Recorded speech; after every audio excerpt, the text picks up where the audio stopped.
Muy buenas noches, amigos y amigas de Serovka. Bienvenidos, por supuesto, a este su conversatorio de Aprendiendo Más, un espacio en donde nos permite compartir y analizar la física y la matemática aplicados a la medicina. El día de hoy me acompaña, como siempre, el profesor Miguel Martín. ¿Cómo está, profe? Muy bien, como siempre, dispuesto a entrar en la pelea, ¿cierto? Muy bien, muy bien, muy bien. Bueno, aunque esta es una pelea de conocimiento, pero más para nutrirnos que cualquier otra cosa. No se asuste, le Eh, vamos a presentar ahora a nuestro próximo invitado y es José Alejandro Rojas López, justamente él es magíster en física médica y precisamente nos acompaña porque han desarrollado un artículo de precisamente la importancia y la velocidad de cálculo entre lo que sería los algoritmos utilizados para el caso de Pencil Bean o del método Monte Carlo y justamente ir discutiendo a lo largo de este conversatorio, bueno, en qué casos, ¿no? Nos pudiera servir uno u otro, vamos a ver justamente qué ocurre en las diferentes metástasis en cerebro, vamos a ir viendo un poco qué es lo que ocurre allí, así que por supuesto, sin más preámbulo, muchísimas gracias y además darte la bienvenida y muchísimas gracias por acompañarnos, José Alejandro. ¿Cómo estás? Gracias, Omar. Pues encantado también de la invitación y de poderles también compartir parte de este resultado, que fue bastante largo también el publicar. Quienes también tienen la experiencia saben que es duro, pero pues los frutos también, con toda la disposición para poderle mostrar a toda a la comunidad, ¿no? Cosas interesantes y resultados prácticos que también sirven para la rutina diaria, ¿no? Los Yes, que están en radioterapia. así es. Bueno, las pantallas son Entonces, todas tuyas. Si quieres, arrancamos y vamos conversando. ok, déjame, yo preparé unas Sí. diapositivas, entonces déjame, voy a sentar y voy a compartir. Ahí, ¿no? La pantalla. sí, excelente. Perfectamente, sí, señor. Ok, bueno, lo voy a hacer lo más ameno posible y lo más entendible para todos, porque yo sé que también la comunidad es no Bien solamente de variado. radioterapia, sino de otras áreas, ¿no? El tema que les voy a mostrar es el resultado de una publicación y básicamente el resumen del título es ver los pros y contras, análisis de los algoritmos de cálculo en los tratamientos de radiocirugía de metástasis cerebrales. Esto pues está circunscrito dentro de pues, mi proyecto de doctorado, ¿no? Que ya estoy próximo también por doctorarme, entonces que también estoy basado en el estudio minucioso de todas las fuentes de incertidumbre en tratamientos de radiocirugía. Les presento pues, la carátula de la publicación que recién salió el 2 de octubre. Ayer salió la publicación, ya está libre y los invito a todos a que la descarguen Claro que sí. gratuitamente. Está abierta por 50 días, entonces cualquiera lo puede descargar el PDF sin ningún problema en estos 50 días en la revista de Física Médica. El título pues es comparar, como dice el nombre, ver que es mejor calculado, el bien calculado es mejor que calculado rápidamente, ¿no? Ujú. Y ahí viene la comparación de dos algoritmos de cálculo, que es el Pencil y el Monte Carlo. Y lo que hicimos fue evaluar la respuesta de estos algoritmos en radiocirugía, pero basados en el número de lesiones y en el fraccionamiento.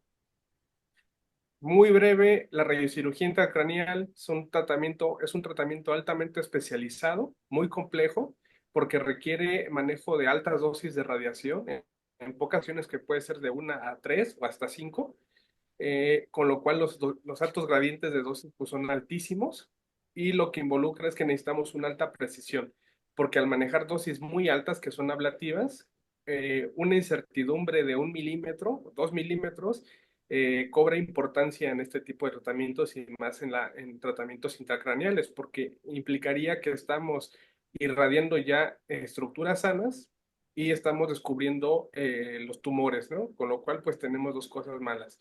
Irradiamos tejidos donde no queremos, con consecuencias clínicas, y la otra estamos descubriendo el PTB, estamos descubriendo los tumores, con los cuales puede haber alguna recidiva tumoral, ¿no? ¿Cómo hicimos el experimento? De los resultados que obtuvimos en la publicación. Tomamos algunos casos de forma retrospectiva en radiocirugía con una técnica monoisocéntrica utilizando el algoritmo de cálculo de Brainlab Elements y distinguimos, vamos a tomar planes que son de una sola fracción, de 21 grays, y planes de 27 grays en 3 fracciones para ver qué sucede, ¿no? Ahí no sabíamos qué iba a pasar, nos dijimos, tenemos estos dos casos y vamos a evaluarlo. Pero vimos que, pues también, hablando de una sola de fraccionamiento, también hay diferentes escenarios, porque podemos tener, como ven en la imagen, tratamientos que son de pocas metástasis, de 3 metástasis, como pueden ver ahí en la figura, o tratamientos mucho más complejos con más de 10 metástasis, como 18 o 20 metástasis. Entonces, obviamente, las distribuciones de dosis se vuelven más complejas y el tratamiento involucra más tiempo y requiere mucho más complejidad, ¿no? A la entrega de estos tratamientos. Con lo cual dijimos, bueno, vamos a evaluar qué sucede con tratamientos de menos de 10 metástasis y con tratamientos de más de 10 metástasis. Y empezamos a compararlos con el algoritmo de cálculo que se usaba actualmente en la clínica, que era el PencilBeam, porque ese es el que por defecto muchos en la clínica utilizamos, porque es un algoritmo sencillo, nos Sí. da resultados de forma rápida, es sencillo de entender también, de procesar, el comisionamiento también es sencillo y la justificación que se hace con muchos físicos o que habíamos dado muchos físicos, es decir, pues en la zona del cerebro, en los tejidos es una densidad homogénea prácticamente, ¿no? En todo el cerebro. Entonces, no hay que hacer una distinción de las densidades electrónicas para poder utilizar un Monte Carlo. Esa es como la justificación. Se entendía ya el Monte Carlo en otros tratamientos como de vértebra, de spine, de pulmón, en lo que ya ahí tenemos zonas de heterogeneidad, pero en el cerebro decíamos, si Pencil Beam funciona y no hay que tener en cuenta las densidades, seguimos usando Pencil Beam, ¿no? Era lo que decíamos hasta este momento. Y bueno, eh, un ejemplo es que el algoritmo de Pencil Beam divide este haz de radiación en diferentes beamlets con una resolución definida y lo que analiza en estos beamlets es el transporte de radiación, pero toma en cuenta una corrección por heterogeneidad bastante simple. ¿Por qué? Como ven ahí en la figura de la derecha, y las recomendaciones y lo que dicen las guías técnicas de Brainlab Elements es que la corrección por la heterogeneidad que hace este algoritmo de Pencil Beam se basa únicamente en vamos a llamar como entre comillas, una curva de calibración solamente con dos pendientes.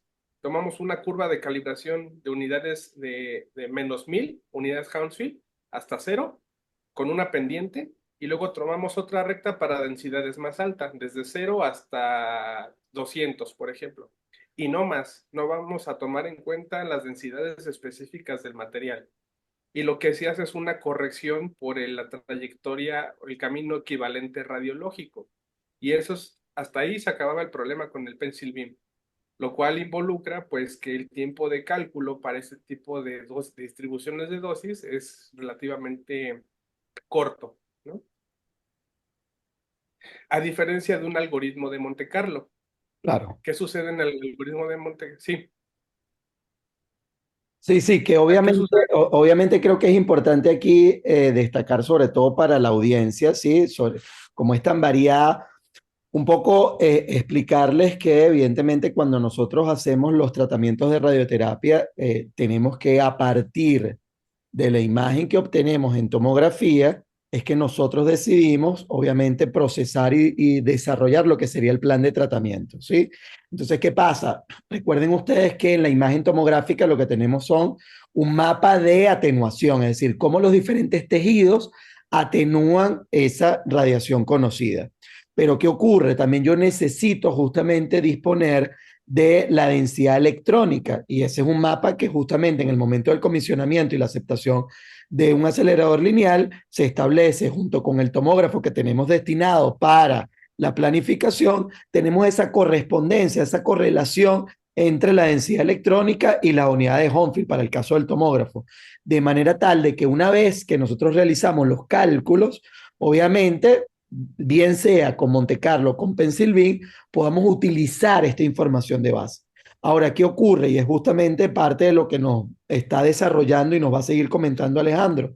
Bueno, ¿qué pasa entre dos algoritmos que vamos a ver justamente? Uno, como bien lo comentaba al inicio, un poco más ágil o más rápido en términos del procesamiento y por lo tanto de la necesidad de cálculo de la máquina, y otro, como es el caso del Monte Carlo, que es el que vamos a discutir ahora, ¿sí? Claro. Y bueno, el Monte Carlo es mucho más complejo porque toma en cuenta más o considera más, de forma más robusta toda la distribución de dosis que proviene del acelerador lineal, ¿no? En este caso, el Monte Carlo toma en cuenta diferentes fuentes de radiación que contribuyen todas a la deposición de la dosis en el paciente, que es al final una, una vista más real de lo que sucede clínicamente, ¿no? No, ahí, en este caso, el algoritmo Monte Carlo toma en cuenta diferentes fuentes de partículas que provienen del cabezal, la dispersión que proviene de las componentes que conforman y que modulan este haz de radiación, como son las mordazas, el filtro de aplanado, las cámaras de ionización, los colimadores multilámina. Toda esa fuentes de radiación, de contribución de radiación, tanto primaria como dispersa, se toman en cuenta en este algoritmo Monte Carlo, a diferencia de un algoritmo menos robusto como Pencil Beam. Y además toma en cuenta, eso es lo que sucede del paciente para arriba, ¿no? Lo que sucede en el cabezal, cómo se genera la radiación. Y además considera qué sucede con esa radiación cuando entra el paciente, cuando se empieza a depositar esa energía, esa dosis en el paciente. Y en la geometría del paciente tiene en cuenta ahora sí las diferentes densidades del paciente, entonces, las densidades de los órganos de riesgo, porque no es lo mismo considerar la densidad del hueso, a la densidad del pulmón, a la densidad de un órgano como la vejiga o al músculo. Cada uno de esos tejidos tiene una densidad electrónica específica y a través de nuestra curva de calibración del tomógrafo, como bien dijiste, se toma en cuenta la correcta deposición de la dosis y con eso es una evaluación de la dosis de forma más precisa, ¿no? Y exacta. Pero obviamente toda esta complejidad tiene una consecuencia, ¿no? ¿Y cuál es la consecuencia? Que el tiempo de cálculo aumenta significativamente. Por lo cual, muchas veces en la clínica, los que ya trabajamos en radioterapia necesitamos cálculo de planes rapidísimo porque el paciente ya necesita, el médico nos dice ya necesita ingresar porque es una urgencia, porque ya tengo al paciente esperando, y estas situaciones también complican de forma operativa, pues suele utilizar estos algoritmos que son más robustos, ¿no? Digo, nosotros como físicos nos encantaría manejar Monte Carlo para todo porque estamos más seguros de que la deposición de las es correcta, ¿no? Pero ya en la parte operativa es complicado manejar este tipo de algoritmos para todos los casos. Alejandro, yo te quería hacer una pregunta, digamos, puede ser que sirva para la audiencia, pero creo que me va a servir más a mí, porque radioterapia no es exactamente mi área. Eh, Cuando tú haces pencil beam, todos los beams, todos los pens, todos los beams que tú utilizas tienen la misma afluencia. Sí, esa afluencia se divide en segmentos de la misma resolución. Sí, es Y de la misma resolución, pero me refiero digamos, tú tienes finalmente, por consecuencia del cabezal, tú tienes un haz que tiene una distribución digamos así, de fluencia. Entonces tú ahora subdivides eso en pedazos. Cada uno de esos es un bin y en principio toman esa parte de la fluencia. Eh, Eso, en cierta forma, imita lo que está produciendo en el cabezal. Entonces, todo el trabajo que hace Monte Carlo finalmente para simular adecuadamente el cabezal eh, parece innecesario porque tú tienes de alguna manera ya caracterizada la máquina para saber qué es lo que debe producir para unas fitoaplanador determinado, unas mandíbulas, en fin, un colimador multilámina. No sé si me ves lo que yo estoy preguntando. Es decir, Sí, hasta cierto punto, la modelación de Monte Carlo para simular el cabezal, eh, Pensilvania ya te lo ahorró. algo que no comenté es que el pencil beam, esa afluencia de ese beamlet, se evalúa solamente se evalúa de forma lineal con el camino radiológico equivalente, ¿no? Como si considerara una distancia corregida por las diferentes heterogeneidades, y eso lo toma todo igual. Ok, Pero esa fluencia ya evaluada por ese camino radiológico se convoluciona con un kernel de la radiación dispersa, pero esa convolución con ese kernel de radiación dispersa es igual para todo. O sea, ahí no toma en cuenta específicamente la contribución de radiación dispersa por los diferentes componentes que sí hace Monte Carlo. Ahí como que dice salomónicamente, el Pennsylvania Sí. dice, bueno, considero genéricamente que la radiación dispersa es este filtro de convolución, y esto se lo aplico a cada beamlet, ¿no? Para considerar como genéricamente una contribución de radiación dispersa, que no siempre es la correcta, ¿no? Bueno, que no siempre es la ideal. bien. Y después, aquí les muestro, porque también puede haber gente que está interesada en que no ha llevado un protocolo o que se quiere animar a hacer radiocirugía de una fracción o de tres fracciones y que no conoce algunos constraints de dosis para los órganos de riesgo. Y bueno, esto es lo que nosotros seguimos institucionalmente, y los órganos que nosotros estamos protegiendo en estos tratamientos, tanto de una fracción como de tres fracciones, ¿no? Principalmente lo que preocupa es proteger el tallo cerebral, el brainstem, y la vía óptica, ¿no? Lo que son los nervios, los tractos y el quiasma. Y algo muy interesante que nosotros evaluamos porque nosotros ya tenemos un plan de radiocirugía, y una de las diferencias, Vamos a esperar. Omar, se había cortado Y sí, cayó, la perdón. grabación. Tuvo que haber sido...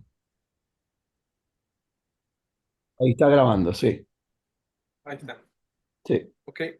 Una de las diferencias en la evaluación de un plan de radiocirugía, a diferencia de un plan de radioterapia convencional, es que no solamente nos tenemos que fijar la dupla médico y físico en lo que se hacía convencionalmente, ¿no? Evaluar el DBH, que es el histograma dosis-volumen, para la cobertura de los blancos, de los targets y de los órganos de riesgo para que cumplan las metas clínicas. No nada más es fijarnos en que se cumplan realmente las metas clínicas, en que el máximo de dosis esté dentro del PTB, y ver plano a plano que las distribuciones de dosis tengan buena cobertura, ¿no? Eso es lo que se hace en la radioterapia convencional. Adicionalmente, ahora en la radiocirugía tenemos que evaluar los planes a través de índices de calidad, ¿no? Porque estos índices de calidad nos van a dar más información de cómo se está entregando la dosis ablativa en los tumores. Ujú. Uno de esos índices, que es de los más conocidos, es el índice de conformidad de Paddock. Este índice de conformidad de Paddock lo que te está diciendo es que aunque tú veas tu histograma dosis-volumen y cumplas tu meta clínica del, no sé, el que te dicen el 100% de la dosis al 99% del volumen, y con eso ya está, ¿no? Lo que te dice el índice de Paddock, o lo que aporta como información, es, bueno, de esa dosis que ya estás entregando, que estás distribuyendo en el paciente, ¿cuánta de esa isodosis, la dosis que te dice el médico, dale 21 grays? ¿Cuántos de esos 21 grays realmente le están llegando a tu target, a tu metástasis, a tu volumen tumoral? Porque puede haber, como el ejemplo que ven ahí en la figura, en la primerita figura, si nosotros vamos a evaluar, lo que se hacía antes era evaluar este índice de conformidad, de qué tan bien estaba conformada el volumen tumoral a esta curva de dosis que el médico prescribe.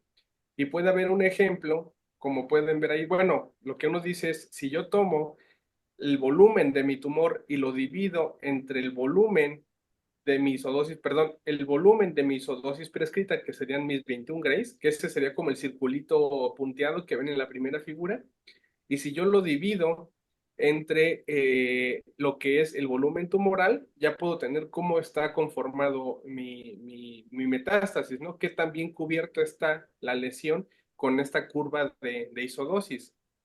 Pero se puede ver que en este ejemplo nosotros lo que es el TB es el volumen, el target volume, el volumen tumoral. Y el PIB sería el volumen de la dosis prescrita. Y podemos ver ahí que nuestra cobertura pues ya es un índice de 2, es decir, que está sobreconformada esta metástasis, ¿no?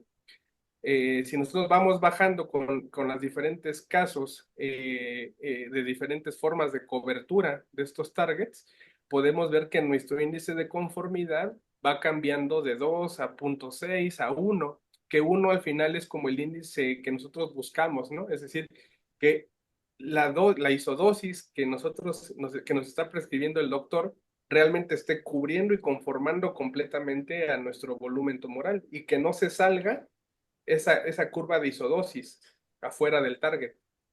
Eso es lo ideal.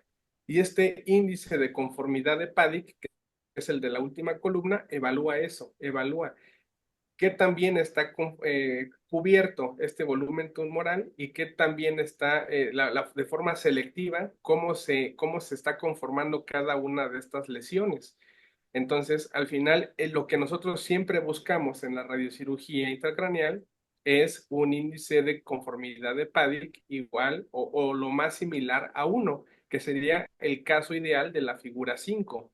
Es decir, ahí pueden ver que el volumen, aunque sea irregular, la curva de isodosis que el médico nos está pidiendo está logrando la misma forma de nuestro volumen, ¿no? Y eso es como el caso ideal, porque quiere decir que afuera de ese volumen ya no va a haber dosis altas de radiación, con lo cual vamos a proteger las estructuras sanas, ¿no? Nuestras restricciones de dosis se van a cumplir. Este es uno de los índices que a nosotros nos sirve para evaluar un plan de tratamiento en términos de calidad del plan de radiocirugía. ¿Y qué es lo que nosotros obtuvimos? Nosotros de los casos que ya estuvimos, que les presenté, acorde al número de metástasis y al número de fracciones, se hizo la división de esos casos y comparamos cómo se ven los índices de conformidad del plan original, que es el plan que ya se entregó al paciente, que fue aceptado por físico y por médico, a partir de un algoritmo Pencil Beam, que ahí son las triangulitos de color rojo, y pueden ver en color azul, en los círculos de color azul, recalcular. Ahí no reoptimizamos el plan, porque reoptimizar significa modificar la fluencia. Lo que estamos es recalculando la dosis con otro algoritmo de cálculo que tome en cuenta todas estas fuentes adicionales de radiación dispersa, ¿no? Y las correcciones por heterogeneidades. Y cuando lo recalculamos con este algoritmo de Monte Carlo, ¿qué es lo que vemos? Ahí vemos que en realidad, si sacamos un promedio de estos índices de calidad, no hay una diferencia estadísticamente significativa. Ahí lo que podemos ver es que realmente disminuye un poco el índice de calidad en Monte Carlo con respecto al Pencil Beam, Ujú. pero clínicamente es aceptado, porque de hecho un índice de conformidad por arriba de 0.6, de 0.7, nosotros está aceptando en la clínica, porque quiere decir que el 70% del volumen del target está cubierto por la curva de isodosis. Entonces eso ya clínicamente decimos adelante, ya trata a este paciente. Y si ven, en todos los casos estamos manejando índices de calidad con diferentes algoritmos por arriba del 70%, por arriba de 0.7. Otra cosa bien interesante que también es sabido en la literatura es que, como pueden ver en esas gráficas, lo que estamos evaluando es este índice de conformidad en el eje y en el eje X lo que estamos, en función de la variable, lo que estamos evaluando es con el volumen del GTB, con el volumen tumoral. Y algo bien interesante es que también es sabido, mientras más pequeña sea nuestra lesión, mientras más pequeño sea nuestro tumor, nuestro índice de conformidad baja, es decir, le cuesta más, independientemente del algoritmo, cubrir de forma adecuada el volumen tumoral, ¿no? Y esto lo voy a presentar más adelante, pero tiene que ver ya con condiciones físicas, ¿no? Con el problema de los campos pequeños, porque en campos pequeños saben que hay un problema de que no se mantiene el equilibrio electrónico, independientemente del algoritmo. Y al no tener equilibrio electrónico, pues la estimación de dosis se da de forma incorrecta. Y cuando tenemos una lesión menor, muy pequeñita, de 1 milímetro, 2 milímetros, pues ahí ya hay complicaciones en el cálculo, ¿no? Y con lo cual, y eso pues tiene consecuencias en que los índices de calidad pueden bajar hasta, como pueden ver ahí, pues por abajo del 50%. Pero eso es sabido, ¿no? Y de hecho lidiamos con eso en la clínica, decir, bueno, para lesiones que son muy pequeñitas, los índices de conformidad son muy bajos, ¿no? Y eso nos preocupa, pero no nos quitaba el sueño, ¿no? Entonces, eso es algo que es sabido. Y de hecho, el algoritmo, me voy a adelantar un poco, pero el algoritmo de Pencil Beam no toma en cuenta estas condiciones de equilibrio electrónico, porque todos estos problemas de campos pequeños, el Pencil Beam no los considera, que es una ventaja de Monte Carlo, porque Monte Carlo ya toma en cuenta partícula por partícula, la trayectoria partícula por partícula, y con estas evaluaciones de partículas individuales, toma en cuenta cómo se da la deposición de dosis, con lo cual se mitiga este efecto de la pérdida de equilibrio lateral que es sabido en campos pequeños, que es como les muestro ahí en la figura. Cuando tenemos una lesión que es muy pequeñita, hay ciertos electrones, no se mantiene la condición de equilibrio electrónico. ¿Qué es la condición de equilibrio electrónico? Que por cada partícula que entra a un volumen de una energía, sale una misma partícula de la misma energía de ese volumen tumoral, que eso para campos pequeños no se mantiene. Y cuando queremos irradiar una lesión, un volumen tumoral muy pequeñito, que es que las dimensiones de ese volumen es menor que el alcance de los electrones generados por esa afluencia de radiación, pues obviamente esa deposición de dosis no se va a considerar en algoritmos menos robustos como lo es Pencil Beam. Entonces, ahí se puede ver ya una ventaja del utilizar algoritmos Monte Carlo, a diferencia de un algoritmo Pencil Beam. Para lesiones pequeñas siempre se recomienda utilizar algoritmos de más alta precisión. Entonces, cuando tenemos un tratamiento de radiocirugía con lesiones muy pequeñas, lo que conviene es utilizar un algoritmo de Monte Carlo, porque vimos que no hay una diferencia en términos del índice de conformidad entre Pencil Beam y Monte Carlo. Entonces, si no hay una diferencia y tenemos una mejor evaluación dosimétrica con un algoritmo de Monte Carlo, se recomienda utilizar. Van a ver más adelante en términos de tiempo de cómputo. Y en tiempo de cómputo, no me voy a adelantar en eso, pero les va a sorprender también las diferencias que existen en tiempos de cálculo, ¿no? Otra cosa que tiene otro beneficio, otra bondad del utilizar Monte Carlo en tratamientos de radiocirugía intracraneal son para lesiones, como pueden ver en la figura de la derecha, lesiones que están muy cercanas a estructuras óseas, que eso sería como en el caso extracraneal, en vértebras, por ejemplo. Entonces, y existe clínicamente, hay lesiones que están muy cerca del cráneo o de lesiones que se tienen que tratar cerca de la silla turca, por ejemplo, y además son lesiones muy pequeñitas. Entonces, en esas zonas donde hay una diferencia de densidad, es también recomendable utilizar Monte Carlo, porque pues si ya vimos que en términos de conformidad no hay diferencias significativas entre las lesiones, pues entonces conviene hacer una evaluación dosimétrica utilizando Monte Carlo, porque ahí tomas en cuenta esa diferencia de densidad. Y si utilizas un Pencil Beam, por ahí estás subestimando la dosis en esas regiones donde hay una diferencia de densidad, ¿no? Otro índice que sirve para evaluar planes de radiocirugía, que es de los más comunes, es el índice de gradiente. ¿Qué es el índice de gradiente? En la primera o segunda diapositiva les mostré que estos tratamientos de radiocirugía son tratamientos de mucha alta dosis en el sitio tumoral, pero queremos que a 1 milímetro, a 2 milímetros de más afuera del volumen tumoral, que no haya una dosis muy alta, ¿no? Porque eso significaría que vamos a tener un riesgo de necrosar el tejido que está alrededor de esa lesión tumoral. Y la radionecrosis puede tener consecuencias clínicas para el paciente a mediano plazo. Entonces, una forma de evaluar, pues, qué tan buena es esta caída de dosis afuera de la lesión tumoral es con índice de gradiente. ¿Qué dice el índice de gradiente? Vas a tomar la estructura, vas a generar una estructura, un volumen con la curva de isodosis de tu 50% de la dosis que el médico prescribió y lo vas a dividir entre la curva de isodosis del volumen de la dosis prescrita. Es decir, vas a ver qué tanto es en inglés es el spillage, ¿no?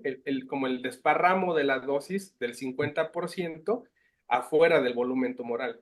Y Ujú. este índice de gradiente también nos indica, pues, qué tan, vamos a decirle coloquialmente, qué tan desparramada está la dosis en el tejido, ¿no? Entonces, lo que buscamos es que este índice de gradiente sea lo más pequeño posible, porque quiere decir que está muy conformada la dosis en un volumen pequeño. Y obviamente Disculpa, también comparamos los planes de tratamiento, comparamos los planes con los diferentes algoritmos y ahí pueden ver igual en triángulos rojos los resultados con el índice de gradiente, con el pencil beam, perdón, y en color azul y los círculos de color azul los resultados con Monte Carlo. Ahí obviamente ven que hay un desparramo, este índice de gradiente es mucho mayor para para el algoritmo Monte Carlo, y esto significa que el desparramo de dosis de esta curva del 50% abarca un volumen mayor, ¿no? En estos casos. Pero esto cobra sentido. Es decir, bueno, nosotros buscamos, como físicos diríamos, bueno, busco un índice de gradiente que sea pequeño y el pencil beam me lo da. Sí, pero eso es como engañarnos, ¿no? Engañarnos a nosotros mismos. ¿Por qué está dando un índice de gradiente más pequeño el pencil beam? Pues porque no toma en cuenta toda la contribución de radiación dispersa por todas las demás fuentes que están asociadas a la entrega de dosis, desde el cabezal hasta el paciente. Entonces ya cobra más sentido el hacer una evaluación minuciosa con los índices de gradiente utilizando un Monte Carlo, porque esta realmente es la situación real que nos va a dar la distribución de dosis en el acelerador, ¿no? En el paciente. Creo que ahí el profesor Miguel tiene una pregunta o un comentario, Sí, profe. no, era el comentario de que el índice de gradiente, el ideal sería que fuera uno, en el sentido de que no se desparrama nada de la dosis alrededor. O claro, sea que directamente el volumen de isodosis o de dosis de prescripción es igual al volumen del target, ¿sí? Y no hay exacto. nada por fuera. Eso sabemos que en la práctica nunca ocurre. Ese era un comentario que te iba a adicionar, pero Exacto, y es lo ideal porque quiere decir, como bien dice, que no hay desparramo, o sea que el gradiente de dosis es casi casi como una delta. Pero esto en ah, la realidad no pasa, porque siempre tenemos ya asociado una penumbra del campo de radiación hacia afuera. Y esta penumbra está asociada con el equipo, depende de la tecnología. Equipos que tienen un multiláminas más ancho van a tener una penumbra más ancha. Entonces eso va a implicar que el desparramo de la dosis va a ser mucho mayor y eso implica que el índice de gradiente va a ser mayor, ¿no? Y también está el sí, te- punto de la cantidad de metástasis, ¿no? Porque lo vemos en la gráfica que tú tienes abajo. Obviamente, mayor cantidad de metástasis vamos a tener. Fíjense ustedes que ya estamos hablando de un índice de gradiente ya entre 16, 14, 12, ¿no? Para el caso de Monte Carlo, tomando en consideración Exacto. las lesiones más pequeñas. Que eso es lo mismo. Este comportamiento es para lesiones muy pequeñitas, ¿no? Sí, es. Y además, como bien dices, tenemos muchas metástasis, la distribución de dosis ya va a ser muy compleja. Tenemos Claro, muchas y a veces se pueden generar como esto, le llaman clúster de dosis. claro. Cuando Y tenemos se dos te va lesiones sumando, muy claro, pequeñitas, se suman. Exacto, exacto, exactamente, exacto. Entonces, esto les vuelvo, o sea, como que vuelvo a comentar, o sea, tenemos índices de gradientes muy altos, pero bueno, ¿en qué situación estamos parados? claro. ¿Son pocas metástasis o muchas metástasis? Y hay que hacer una evaluación a conciencia. Mira, una pregunta antes de Sí, que siga. Es otra curiosidad. Cuando haces con el pencil bean, tú tienes un tamaño del inlet. O sea, sí, tú divides el espacio en inlets que tienen un espesor, por decirlo así.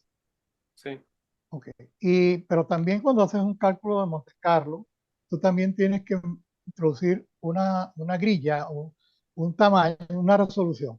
Lo que yo he visto he estado trabajando últimamente con distribuciones de dos, me he metido con los índices de conformidad y unos planteamientos novedosos de índices de conformidad, es que si bien el plan de tratamiento se basa en una tomografía que tiene una resolución como imagen submilimétrica, a veces, o digamos, el espesor de corte puede ser del milímetro o algunos milímetros, pero eventualmente a nivel de lo que es el plano de corte, en una imagen tomográfica para una planificación se utiliza algo submilimétrico. Al final, los cálculos de las distribuciones de dosis salen con una resolución que estamos hablando de varios milímetros. Y si son lesiones del orden del milímetro, cómo se relaciona la resolución en el cálculo con la resolución real que tiene, el tamaño real que tiene la metástasis en este caso, dado que esa información la tenemos de una tomografía. ¿Qué puedes comentar al respecto de eso? Sí, eso es bien interesante. Y de hecho, ya que tocaste el tema, ese es como tal el meollo o el objetivo de mi tema de doctorado.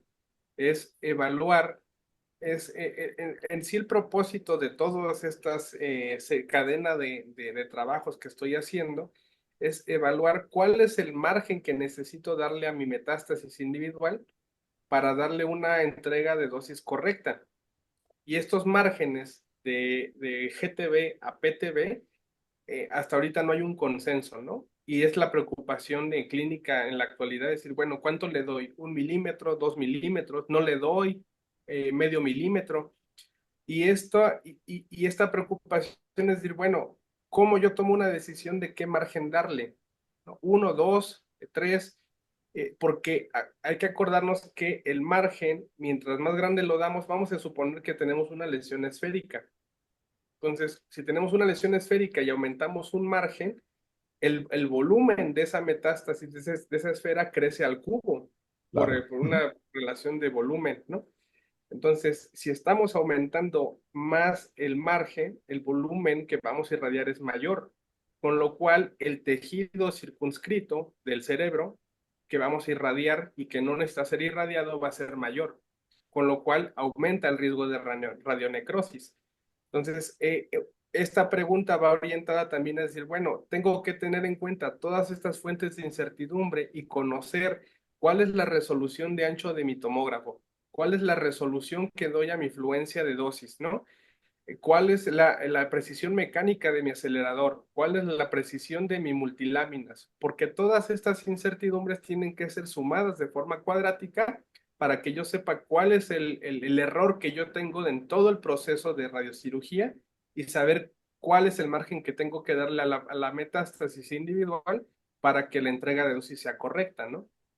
Ahorita nosotros lo que digo es una evaluación que también se tendría que hacer, que no hicimos en este trabajo, pero es evaluar en función de la grilla de cálculo cómo es la respuesta de la deposición de dosis.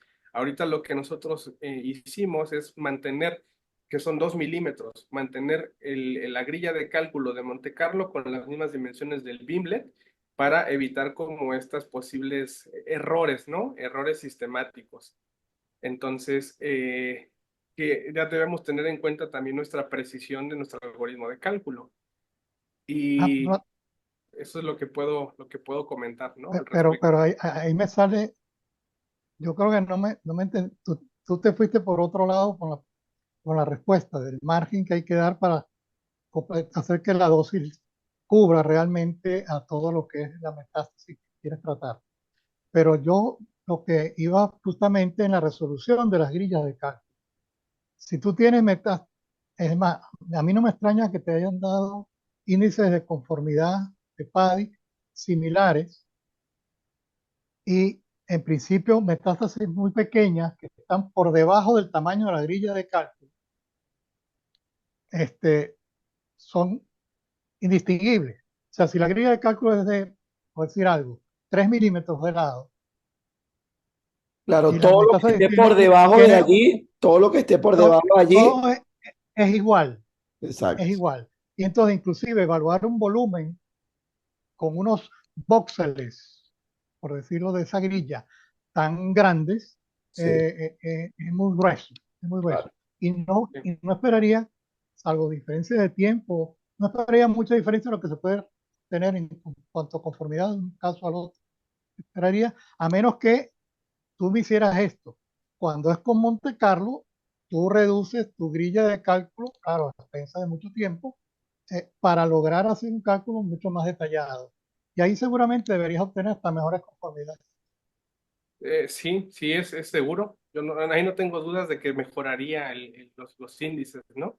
Y como bien dices, el problema sería que al reducir, no sé, de 2 a 1, el tiempo de cálculo no creo que es una relación lineal, ¿no? No, no es Ahí lineal. No, no, no. aumentaría significativamente el Sí, tiempo de cálculo, ¿no? Claro. sí, Entonces, tal vez Mi- en esos casos de lesiones muy pequeñitas convendría utilizar, valdría la pena decir que utilizar Monte Carlo para lesiones muy pequeñitas si uno tiene tiempo, ¿no? Para hacer el cálculo de la dosis, porque puede, y además, también lo que no comenta en el trabajo es que el tiempo de cálculo aumenta significativamente en función del número de metástasis. Ujú. claro. Entonces, para casos donde tenemos, no sé, 10 metástasis, 20 metástasis, y tenemos, que es por lo general un tratamiento, cuando tenemos muchas metástasis, por lo general es porque son muy pequeñitas.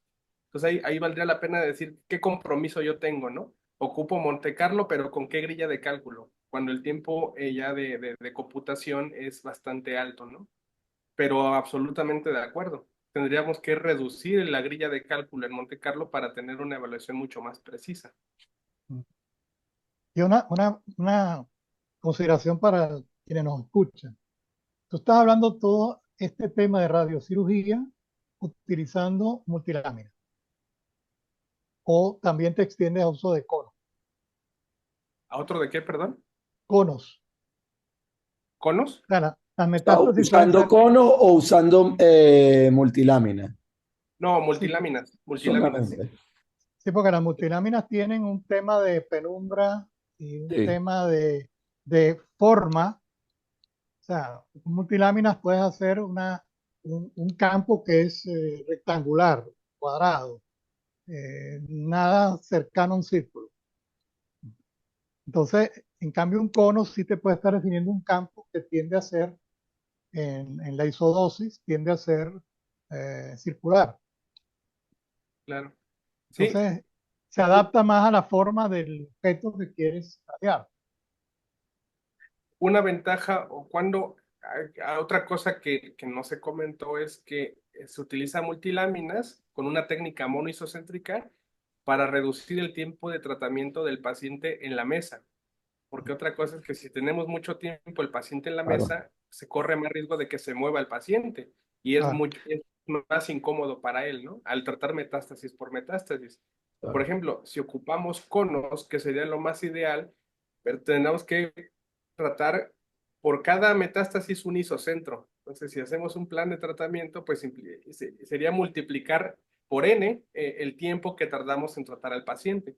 Y los conos yo creo que tendrían una limitación física si tenemos una metástasis que es irregular, ¿no? Que es algo que no se ha comentado, pero suponemos que las metástasis cerebrales son esferitas, pero no siempre son esferas.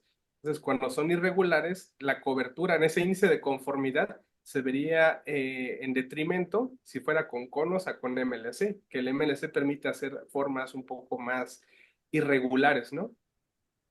Sí, claro. muy bien. Otro índice que nosotros evaluamos y que este índice tiene, bueno, voy a decir poco tiempo, tiene 6 años que salió publicado. Es uno de los coautores de nuestro trabajo, es autor principal de quien publicó este índice de calidad junto con PADIC. y le llamó, que es Dimitriadis, Alexis Dimitriadis, y ellos hablan del índice de eficiencia. Porque, ¿qué pasa? Ellos detectaron que había un problema con el índice de gradiente y con el índice de conformidad en algunos casos. Por ejemplo, en el caso donde tenemos clúster de dosis, donde tenemos dos metástasis pequeñas, perdón, dos metástasis muy cercanas, estas curvas de isodosis se ven traslapadas. Entonces, el índice de gradiente se ve comprometido y muchas veces es imposible de calcular en estas condiciones cuando tenemos traslape de las curvas de isodosis y que pasa muchas veces en la clínica. Y en estas condiciones no tenemos un índice de gradiente, un índice de conformidad para esa metástasis. Entonces, en realidad no vamos a saber cómo se está cubriendo esa lesión y cuál es el desparramo de dosis para esas lesiones que están juntas, ¿no? Que están en clústeres. Entonces, lo que proponen estos autores, vieron que hay una relación lineal entre este índice de eficiencia con el índice de gradiente y con el índice de conformidad, que si nosotros agarramos el producto de estos dos índices, obtenemos un aproximado de lo que es este índice de eficiencia. ¿Y a qué hace alusión el índice de eficiencia? Es un índice, vamos a tomar como ese cociente. Vamos a suponer, al hablar de dosis de radiación, hablamos de energía al final. Entonces, estamos entregando una cantidad de energía al paciente. ¿Cuánta de esa energía total le está llegando al tumor? Que es la energía útil. Ok, Entonces, se pone un ejemplo muy claro también en el que vamos a suponer que tenemos 100 joules de energía eléctrica. Y esta energía eléctrica, hasta sabemos que en tubo de rayos X tenemos que no toda la energía se distribuye en forma de radiación al tubo, ¿no? Que la vale, vale. mayoría es en forma calorífica. Entonces, tenemos parte de la energía que se va en forma de energía lumínica y parte que se va en forma de calor, que el calor al final es energía que se va disipada al ambiente. Entonces, eso es energía inutilizada, energía inútil. Entonces, ¿cuánta de la energía que es energía eléctrica realmente va a ser utilizada como energía lumínica? Ese cociente nos va a decir el índice de eficiencia, qué tan eficiente es nuestro tratamiento, ¿no? Entonces es un índice bastante intuitivo, bastante lindo, se ve atractivo también para aplicar en un montón de tratamientos, no solamente en radiocirugía, y porque también es sencillo relativamente de obtener.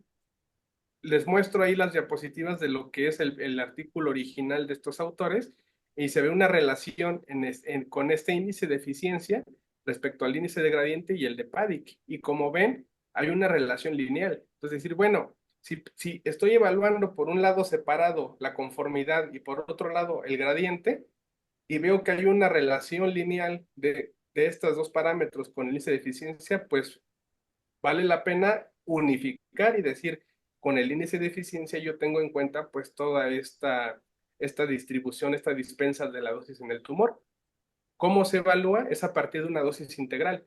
Yo tomo la dosis promedio de mis tumores, lo multiplico por el volumen de cada lesión y sumo. Si tengo diferentes lesiones, la sumo. Dosis media por volumen y sumo todos los volúmenes, todas las lesiones tumorales y lo divido entre la estructura que es de mi interés. En este caso, nosotros consideramos la isodosis, el volumen de isodosis de 12 Grays. Y este número es un número mágico porque 12 Grays está asociado con el riesgo de radionecrosis.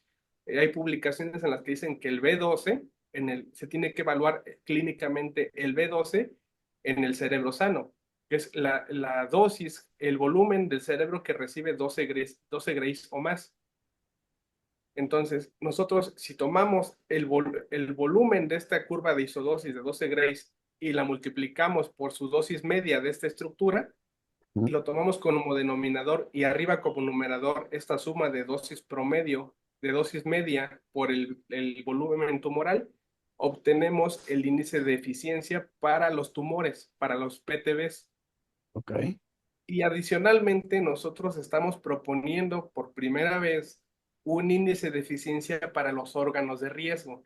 Es decir, ya podemos evaluar cuánta energía se entrega al tumor y cuánta energía se está entregando a los órganos de riesgo para saber ahora, y esto puede cobrar sentido un poco para poder en un futuro introducirlo en los planificadores. ya saben que cuando se planifica, se optimiza con intensidad modulada, ocupamos pesos y ocupamos ciertos constraints dosimétricos. Es decir, bueno, ahora estos índices son bastante fáciles de entender y yo puedo agregar, es como hablando ya en el futuro, ¿no? Como estas ideas que ya uno va Sí, sí. teniendo más adelante. Bueno, ahora yo puedo agregar un constraint que me diga, no quiero que le entregues más de tanto por ciento de la energía al cerebro, pero dale tanto por ciento de la energía al tumor y que sea un parámetro que sirva para optimizar estos tratamientos, ¿no? Porque se puede calcular y lo mostramos en los resultados. Sí, que Mostramos sea, sí, cómo se tal ve cual, que sea un punto como el que de los constraints que tú puedes organizar en el IMRT, pues que sea un punto adicional que se pudiese manejar. exactamente, porque toma más sentido Ujú. tomar este índice de eficiencia al índice de conformidad, porque al final integra gradiente y conformidad, como vieron en las Y claro, gráficas pasadas. lo incluye y además es mucho más específico para lo que necesitamos, que es justamente entregar la menor cantidad de dosis posible al resto de los tejidos sanos. Entonces, si yo lo que quiero es disminuir ese esparramamiento que tú estás hablando justamente, bueno, precisamente lo lograría a partir de allí. Eso, sí, sí, cobra sentido. Exacto. Y los resultados ahí los pueden ver. Estamos también reportando por primera vez para estos tratamientos de múltiples metástasis el índice de eficiencia. Porque uno puede decir, como hablábamos, el índice de Paddick tiene que ir nos gustaría que fuera uno. El índice gradiente nos gustaría que fuera uno. Pero para este tipo de lesiones o de tratamientos que son complejos, no tenemos referencia ahorita de cuál es el índice de eficiencia adecuado. Yo no esperaría que fuera 100, ¿no? Que fuera uno, Claro. pero eso en la realidad no pasa. ¿Y cuáles son los índices de eficiencia que estamos reportando? Por lo general, para un tratamiento de menos de 10 metástasis, oscila entre punto 40, punto 50. Puede ser un poco más alto para tratamientos fraccionados. Como pueden ver, puede llegar hasta el 75% de la dosis. Quiere decir que el 75% de la dosis está siendo depositada en el tumor. Y los índices de eficiencia bajan cuando hablamos de tratamientos de más de 10 metástasis. Y esto obviamente también tiene sentido. Son Claro. tratamientos mucho más complejos y obviamente la dispensa de la dosis va a ser más heterogénea, ¿no? Y ahí hablamos de una deposición de dosis que va del 27% al 30%, ¿no? O sea, quiere decir que esos tratamientos son, pues vamos a decir la palabra, altamente inefectivos, ¿no? O sea, no son eficientes, no estamos entregando una cantidad de dosis por arriba del 50%, por poner un número, a los tumores, ¿no? Y esta cantidad de dosis, obviamente, si vamos a hablar somos físicos y vamos a decir, y seguimos un precepto que es que la energía se conserva, ¿no? Ujú. Si no se entrega al tumor, ¿a dónde se va a ir la radiación? Pues a los órganos de riesgo, ¿a dónde más? Entonces, obviamente, vimos también al hacer las cuentas de forma separada, de forma independiente, que el índice de eficiencia para el órgano de riesgo, en este caso el cerebro sano, es uno menos el índice de eficiencia en el PTB. Es decir, que la cantidad de dosis que no se entrega al tumor se va al cerebro sano. Y con esto ya podríamos pensar en un futuro hablar de un índice de eficiencia relacionado con el riesgo de radionecrosis, no con el B12, sino con este índice de eficiencia. Y ya estoy por terminar los resultados del trabajo y ahí pueden ver también, justo cuando fue la revisión del trabajo nos decían, bueno, todo muy lindo, pero ¿qué sucede en los demás órganos? ¿No? Muéstranos que hay diferencias Claro. dosimétricas y ahí vimos que en realidad no hay diferencias para el quiasma, para la vía óptica, pero sí hay una diferencia en términos de tiempo computacional. Como pueden ver, prácticamente, hablando grosso modo, pueden ver los números que mínimamente se duplica el tiempo de cálculo. Ujú. Voy a decir alguna peculiaridad del algoritmo del planificador de BrainLab Elements y es que no podemos hacer Monte Carlo si no hacemos primero Pencil Beam. Los modelos de cálculo están relacionados, entonces primeramente necesita tener una fluencia obtenida por Pencil Beam y después refina el cálculo utilizando Monte Carlo. Entonces, vamos a considerar que el tiempo de cálculo de Monte Carlo es ese tiempo que se reporta en la columna de MC de Monte Carlo, pero le tenemos que sumar el tiempo de Pencil Beam, porque tenemos que tardar primero el tiempo de Pencil Beam más el de Monte Carlo, con Claro. lo cual pues vamos a ver que el tiempo se triplica. Pero ya haciendo las cuentas, esos son segundos. Vamos a hablar en el caso más complejo, por ejemplo, de más de 10 metástasis, el máximo que pueden ver que son 10.000 segundos, más los 660, estamos hablando que son 16.600 segundos, que eso, la verdad, ahorita me anda fallando la cuenta, pero la podemos sacar rápido. Pero una hora son 3600. 177 minutos. Bueno, Si eso lo dividimos entre 60, Casi 3 horas, 2,90, ¿no? 3 horas. Entonces, y digo, 3 horas ya para la clínica es algo significativo, ¿no? Pero son casos muy, son los outliers, ¿no? Son Claro, los, claro, es el las caso más excepciones. extremo. Sí, sí, sí. Es Exacto. lo que se Pero sale de la bueno, estadística, claro, definitivamente. pero están reportados, ¿no? Que el caso más extremo en estos resultados son 3 horas, ¿no? De cálculo. Entonces, bueno, también queda ahí explícito que, y lo comentamos en el artículo, de que la ventaja o la bondad de utilizar Monte Carlo en la actual. Antes, yo creo que hace unos 10 años, 20 años, era complicado hablar de que se podía implementar Monte Carlo en la clínica, Ujú, porque en términos de software y de hardware todavía no estábamos como tal preparados. Pero ahorita con el avance que se tiene en la computación, con la introducción de GPUs, pueden ver la introducción de un GPU especializado que también se reporta en el artículo, permite estos tiempos de cálculo. Y obviamente yo creo que para un par de años más adelante, estos tiempos van a ser reducidos, ¿no? Con lo cual ya podremos decir, bueno, entonces en realidad el tiempo de cálculo ya no va a ser un problema. ujú. ¿Cuál va a ser el problema ahora para nosotros como físicos? Pues en realidad sería que no comisionemos el TPS, ¿no? El planificador, pero Exactamente. aquí está evidenciado que pues no hay complicación alguna, ¿no? Al utilizar, y es más, tiene mucho mejor resultados en términos de cómo se deposita la dosis en Monte Carlo que Pencil Beam.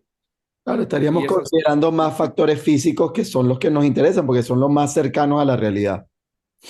exacto, exacto, exacto. Entonces, pues las conclusiones del trabajo son que en términos de índices de calidad son equivalentes, Monte Carlo y Pencil Beam, que lo que se vio, las discrepancias que se vieron es por las limitaciones que tiene el algoritmo de Pencil Beam para los campos pequeños, por esta falta de equilibrio electrónico y que no toma en cuenta la dispersión lateral de electrones, que el Monte Carlo siempre va a ser el gold standard, ¿no?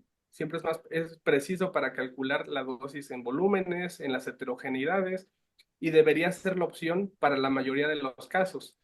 Y además, pues presentamos por primera vez índices de calidad de eficiencia que están reportados para tratamientos de una sola lesión. Ahora lo extrapolamos a múltiples lesiones y pues hacemos como el advenimiento de que esto puede ser incluido también para los sistemas de planificación o de optimización, porque realmente tenemos un mejor entendimiento con este nuevo índice de eficiencia de lo que sucede en la clínica, ¿no? Muy bien.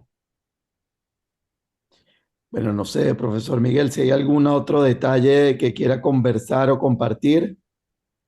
vaya, yo he preguntado, Yo también creo que hemos creo que aprovechado creo, bastante. creo que bastante. Alejandro, lo hemos fastidiado bastante. Mira, No, no, para nada. una pregunta. En las referencias del artículo está el de este coautor con la referencia del índice de eficiencia, ¿no? Sí, Sí. digo, era necesario que No, lo porque referenciáramos. no, para no copiarlo aquí de la pantalla, yo me voy a meter a revisar esa parte porque eso del índice de eficiencia me interesa. Sí, está ahí la referencia también en la diapositiva del autor de Alexis Dimitriadis perdón, Ian Paddick del 2018. Entonces digo, es reciente, es relativamente nuevo, ¿no? El índice. Alejandro, una pregunta. ¿Llegaron a revisar el tema del Collapse Con? No, digo, hubiera sido muy, de hecho, hasta compararlo con Acuros, por ejemplo, o Claro, AAA, pero no lo hicimos, y de hecho, cuando estuvimos haciendo la revisión de literatura, encontramos que había un artículo que había comparado Collapse Cone con Monte Carlo, sí. pero esos mismos autores dijeron, los resultados que estamos obteniendo pueden ser vistos sesgados porque estamos cambiando de planificador. Entonces, al Claro, cambiar de planificador, se puede cambiar la forma en la cual se hace el cálculo de la dosis, claro, que era una de las cosas por las cuales nosotros dijimos, bueno, nos limitamos a los que tiene el mismo TPS y si encontramos diferencias, no las vamos a atribuir a que cambiamos de TPS, ¿no? Pero exacto, sería bastante interesante comparar Collapse Cone, Acuros, AAA, claro, de hecho hasta Monte Carlo, por ejemplo, de Mónaco, claro, para claro, ver variaciones claro. de los Mónacos, ¿sí? Ese sería un punto, un punto. Y más allá de las cerebrales, bueno, han podido revisar la literatura en verificar este tipo de comparaciones entre Pensilvania y Monte Carlo para otras lesiones, por ejemplo, pulmón, que también yo por allí revisé que sí se ha utilizado, ¿no? O sea, que han hecho otros autores parte de ese tipo de investigaciones. Sí, nosotros no la, digo, yo personalmente no la he hecho. Uno de los coautores también sí ha trabajado en evaluaciones en pulmón y en vértebra, en spine, ¿Ok? porque obviamente ahí es donde cobra sentido, ¿no? Claro, Monte Carlo.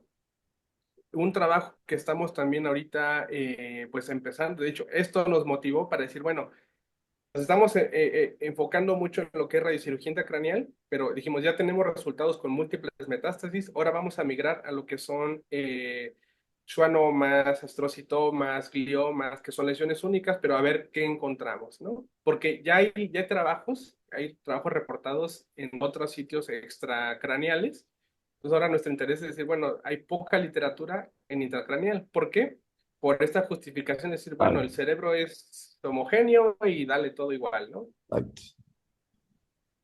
Sí. Bueno, muy bien. Bueno, mira, yo de verdad, Alejandro, creo que darte las gracias, obviamente, por acompañarnos y por permitirnos justamente este compartir con toda la audiencia. Yo creo que es súper, súper importante dar a conocer lo que se está haciendo, lo que se está desarrollando para que precisamente podamos continuar, ¿no? Creciendo en el desarrollo de la ciencia en nuestra región, en toda América Latina y el Caribe. Así que de verdad, Alejandro, muchísimas gracias por permitirnos aquí este momento, este encuentro, y gracias, profesor Miguel, bueno, como siempre, por supuesto, por acompañarnos. Yo te quería pedir también, si está en tu posibilidad, tú hablaste de que vas camino del doctorado. Una vez que tengas eso listo, bueno, Claro, estás venimos nuevamente con la segunda invitado parte. a que nos cuentes la segunda parte o la tercera o la cuarta que haya Así es, así salido. es. Sí, sí, ya, Muchísimas gracias, esa parte Alejandro. ya me urge cerrarla. Es un Claro, camino largo. claro, Sí, sí. Pero muchas gracias igual de nuevo por la oportunidad, por el tiempo también, por las preguntas. También esa retroalimentación me sirve para ver qué hace falta refinar, en claro. dónde más se puede explorar, ¿no? Y seguir trabajando para mejorar la calidad de los tratamientos y para mejorar también la ciencia en nuestra región, ¿no? Como bien dices. Así es. Muchísimas gracias, bueno, y muchísimas gracias, por supuesto, a todos quienes nos acompañaron aquí en la señal de Serovka y de su programa Aprendiendo Más. Muchísimas gracias, feliz noche y estamos muy pendientes. Cualquier duda, comentario que tengan a bien, ya saben que nos pueden contactar a través de nuestro correo electrónico serovka@gmail.com y por supuesto a través de las redes sociales. Muchísimas gracias y feliz noche.